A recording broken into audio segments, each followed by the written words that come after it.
Yun oh, sobrang dumi na.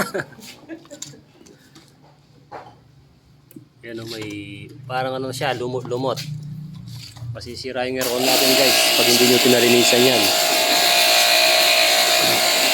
Mamaya sasabunin natin yan. Mas makakapilap-pilap ka dyan. Sobrang dumi na. Naglumot na yung ano niya oh. Yun oh. Nasa harapan. Ganda pa, Joe. Yeah. Ayan o, linis na linis yan. Sinasabon namin yan. Oh. Makintab na naman. Kanina, ang daming lumot. Magpalinis kayo palagi ng aircon guys ha, para hindi nasisira yung aircon nyo. Ayan guys, so naglinis kami ng aircon. Pinaklas namin. Aircon ni Boss Dong, ang barbershop dito sa Gasak. Pinalinis niya dahil hindi na daw masyadong lumalamig. Tamang-tama ito para yung mga customer laging presko, komportable ba.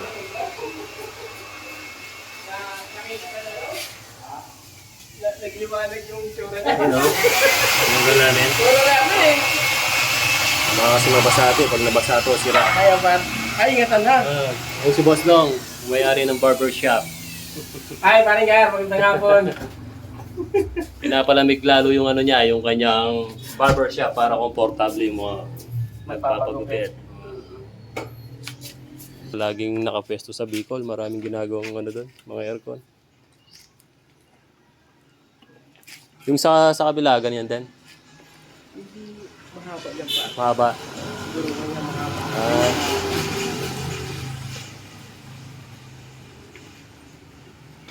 Yun oh, lamig. Super linis. Super lamig.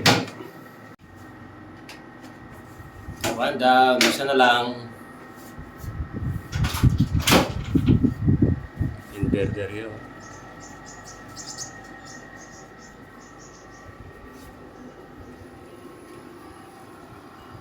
Ayun, may tornilyo pa yung ano niya. Tuluan ng tubig. Yun, lamig na oh. Malamig na ulit ang barbershop ni Boss Idol. Dong, linisin na natin yung mga ano niya oh. Nanggupit siya kanina eh. Para madagdagan yung talent fee natin. Tanggalin natin yung buhok.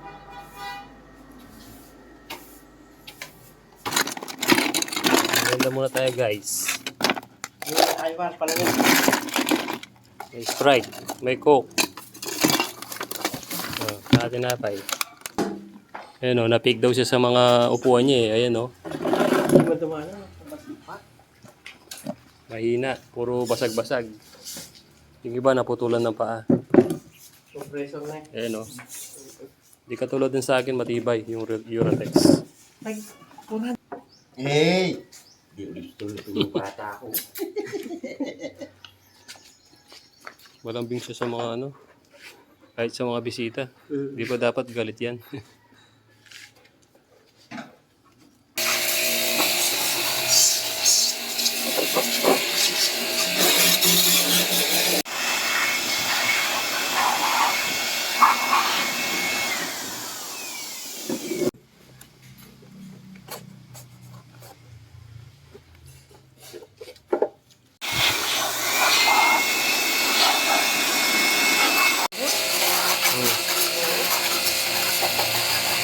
Ito mas madakit.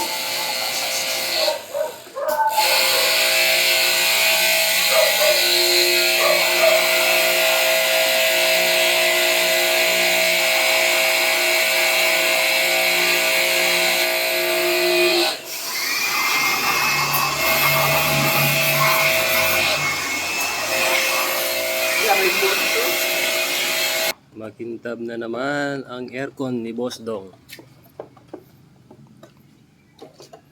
Pag malinis, malamig yan. Lalong lalamig.